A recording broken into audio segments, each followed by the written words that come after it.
Disinvestment refers to the use of a concerted economic boycott to pressure a government, industry, or company towards a change in policy, or in the case of governments, even regime change. The term was first used in the 1980s, most commonly in the United States, to refer to the use of a concerted economic boycott designed to pressure the government of South Africa into abolishing its policy of apartheid. The term has also been applied to actions targeting Iran, Sudan, Northern Ireland, Myanmar, and Israel. Targets: Industries Global Climate Coalition, Ford, General Motors, Texaco, Southern Company, Exxon, and other corporate members of the Global Climate Coalition, an industry group opposing the Kyoto Protocol, were the target of a national divestment campaign run by Ozone Action in 2000. According to the New York Times, when Ford Motor Company left the coalition, it was the latest sign of divisions within heavy industry over how to respond to global warming. Quote, after that, between December 1999 and early March 2000, the GCC was deserted by Daimler Chrysler, Texaco, the Southern Company and General Motors. The organization closed in 2002, or in their own words, deactivated. People associated with the campaign were John Pasikansando, who served as the executive director of Ozone Action, and Phil Radford, the then field director of the organization. Both men later served as the executive director of Greenpeace.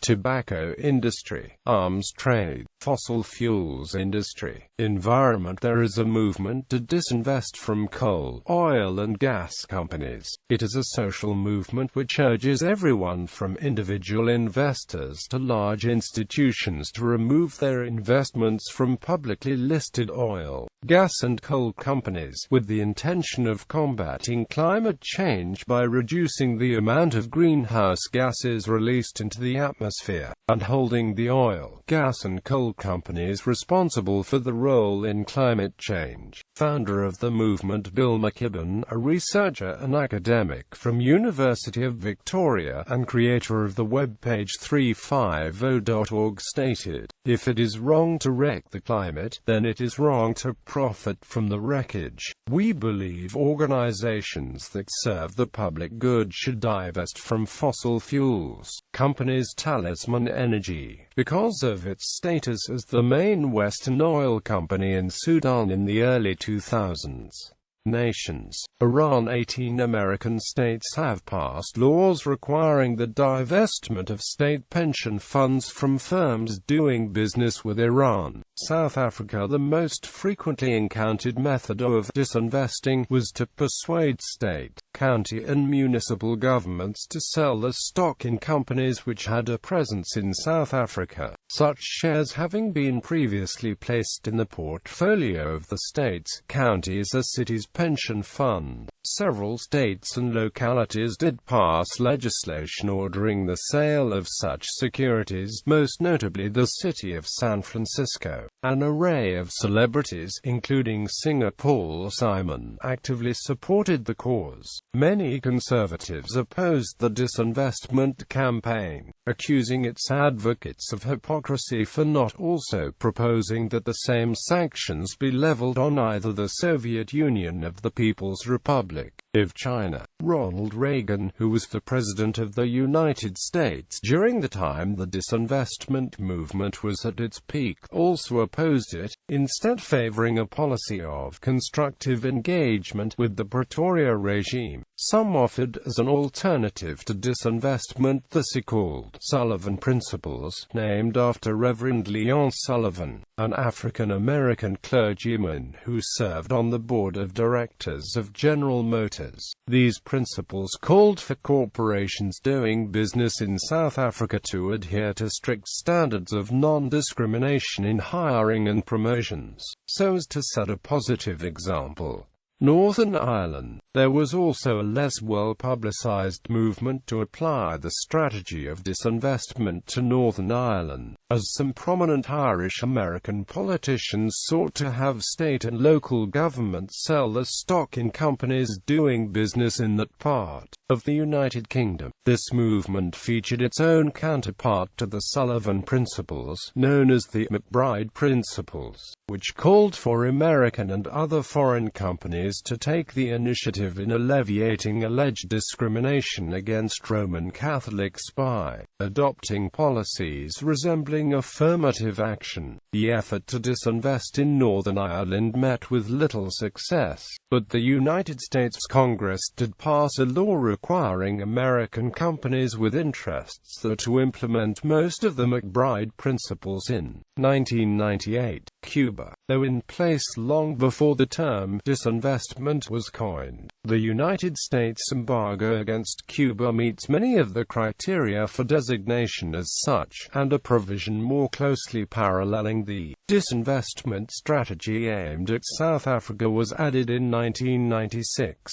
when the United States Congress passed the Helms-Burton Act, which penalized owners of foreign businesses which invested in former American firms that had been nationalized by Fidel Castro's government after the Cuban Revolution of 1959.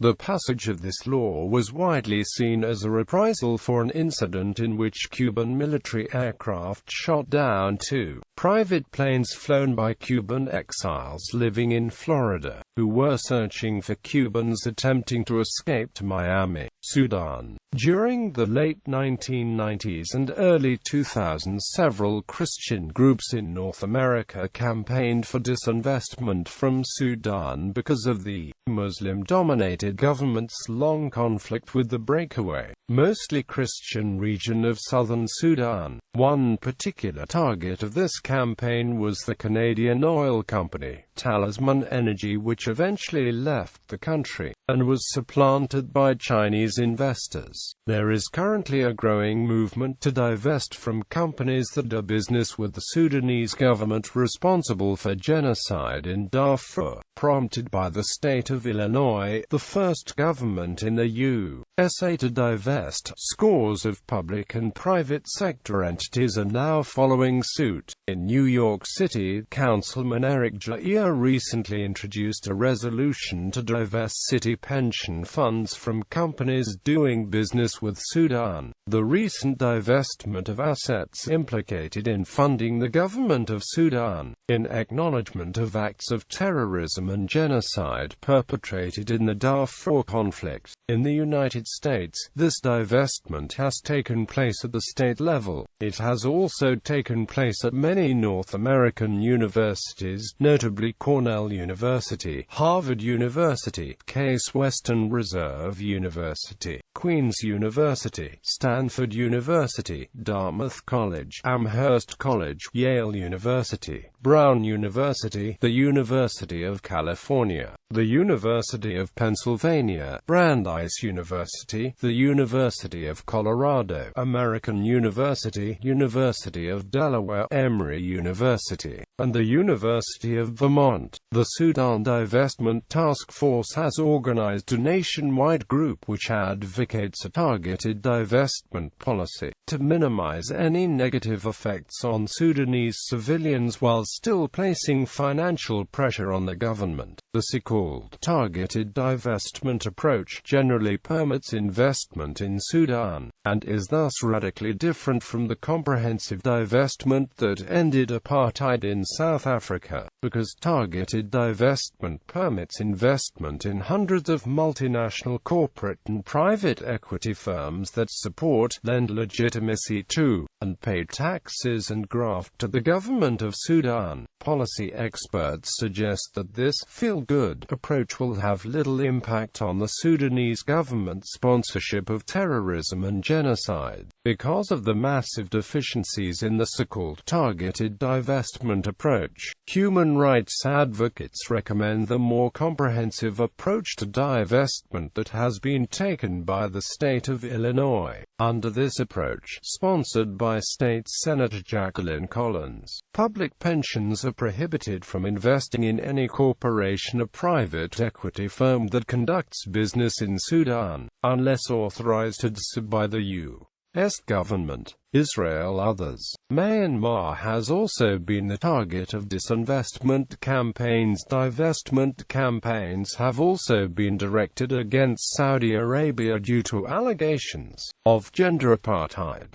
The University of California, Riverside's Untitled Chapter has a Saudi divestment petition circulating as of 2007. In 2007, several major international and Canadian oil companies threatened to withdraw investment from the province of Alberta because of a proposed increase in royalty rates. Criticism. Some hold that divestment campaigns are based on a fundamental misunderstanding of how stock markets work. John Silber, former president of Boston University, observed that while boycotting a company's products would actually affect the business, once a stock issue has been made, the corporation doesn't care whether you sell it, burn it, or anything else, because they've already got all the money they're ever going to get from that stock. So they don't care. Regarding the more specific case of South Africa, John Silber recalled, when the students were protesting the South African situation, I met with them, and they said Boo must divest in General Motors and IBM. And I said, why should we do that? Is it immoral to own that stock? Absolutely immoral to own it. And I said, so then, we're supposed to sell it to somebody. We can't divest unless we sell it to somebody. And if we burn the stock, that just helps General Motors because it reduces the amount of stock outstanding. So that can't be right. If we sell it to somebody, we have just gotten rid of our guilt in order to impose guilt on somebody else. The common perception about the effectiveness of divestment lies in the belief that institutional selling of a certain stock lowers its market value. Therefore, the company's net worth becomes devalued and the owners of the company may lose substantial paper assets. In addition, institutional divestment may encourage other investors to sell the stocks for fear of lower prices, which in turn lowers prices even further. Finally, lower stock prices limits a corporation's ability to sell a portion of the stocks in order to raise funds to expand the business. Divestment can also be seen as a means of besmirching a particular company. Negative public perception can lead to reform and changes in policy.